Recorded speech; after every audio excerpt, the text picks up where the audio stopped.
আজিৰ ডিজিটেল জগতত স্মাৰ্টফোন আমাৰ সকলোৰে জীৱনৰ এক গুৰুত্বপূৰ্ণ অংগ হৈ পৰিছে। পুৱা সাৰ পোৱাৰ পৰা ৰাতি শুবলৈ যোৱালৈকে আমাৰ বেছিভাগ সময় মোবাইল, লেপটপ, কম্পিউটাৰ আদি ব্যৱহাৰ কৰা হয়। ছ'চিয়েল মিডিয়া, গেম, আড্ডা আৰু ভিডিঅ' চোৱাৰ অভ্যাসে ঘণ্টাৰ পিছত ঘণ্টা ধৰি পৰ্দাৰ সন্মুখত বহি থাকে।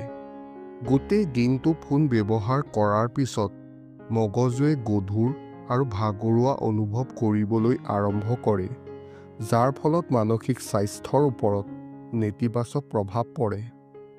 আজি জানো আহক, সকলো সময়তে অনবৰতে ফোন ব্যৱহাৰ কৰিলে কেনেধৰণৰ সমস্যাই দেখা দিব পাৰে।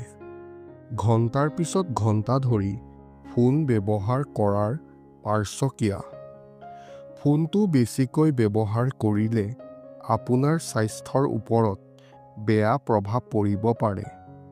অত্যধিক ফোন ব্যৱহাৰৰ ফলত চকুৰ টান আৰু ডিঙিৰ বিষ, মানসিক স্বাস্থ্যৰ ওপৰত নেতিবাচক প্ৰভাৱ, মগজুৰ ক্ষতি আৰু সামাজিক বিচ্ছিন্নতা হয়।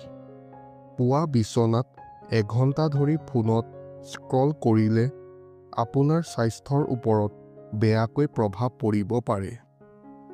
চকু দুটা ফোনত অনবৰতে ৰাখিলে হ'ব পাৰে আপোনাৰ মগজুৰ ক্ষতি। যিদৰে ফোনত অত্যধিক সময় কটাব ধৰিছে, ইয়াৰ প্ৰভাৱ তেওঁলোকৰ শিক্ষণ ক্ষমতাত পৰিছে। ইয়াৰ বাবে স্মৃতি শক্তিও কমি যায়। কেৱল ইয়াৰ পৰাই নহয়, স্নায়ু অৱক্ষয়ৰ আশংকাও থাকে। 18 পৰা 25 বছৰ বয়সৰ ভিতৰত বেছি সময় পৰ্দালৈ চাই থাকিলে মগজুৰ আটাইতকৈ বাহিৰৰ স্তৰ অৰ্থাৎ মস্তিষ্কৰ কৰ্টেক্স পাতল হৈ পৰিব পাৰে। এই স্তৰে স্মৃতি শক্তি আৰু জ্ঞানমূলক কাৰ্য উন্নত কৰাত সহায় কৰে। ফোন ব্যৱহাৰৰ বাবেও ফ'কাছ কমি যায়। ইয়াৰ উপৰিও টোপনিও প্ৰভাৱিত হয়, যাৰ ফলত মানসিক চাপ আৰু উদ্বেগ বৃদ্ধি পায়। কেনেকৈ ফোনটো বেছি ব্যৱহাৰ নকৰিব? প্ৰথমতে, আপুনি দৈনিক কিমান ঘণ্টা ফোন ব্যৱহাৰ কৰি আছে সেইটো জনাটো গুৰুত্বপূৰ্ণ। আপোনাৰ ফোনটোৰ স্ক্ৰীন টাইম ছেটিংছ বা যিকোনো এপৰ সহায়ত আপুনি আপোনাৰ ফোন ব্যৱহাৰৰ ওপৰত চকু ৰাখিব পাৰে।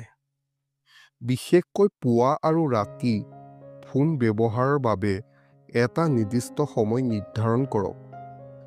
ছ'চিয়েল মিডিয়া আৰু গেমিং এপত সময়সীমা নিৰ্ধাৰণ কৰক। আপোনাৰ ফোনটো অপ্ৰয়োজনীয়ভাৱে স্ক্ৰল নকৰিবলৈ do not disturb mode on কৰক।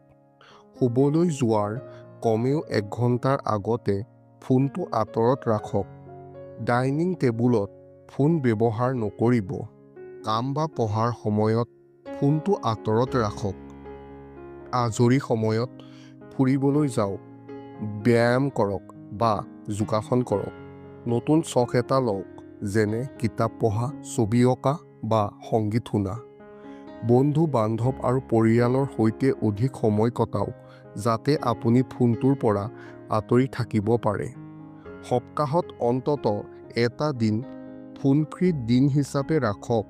ছ'চিয়েল মিডিয়াত বিৰতি লওক।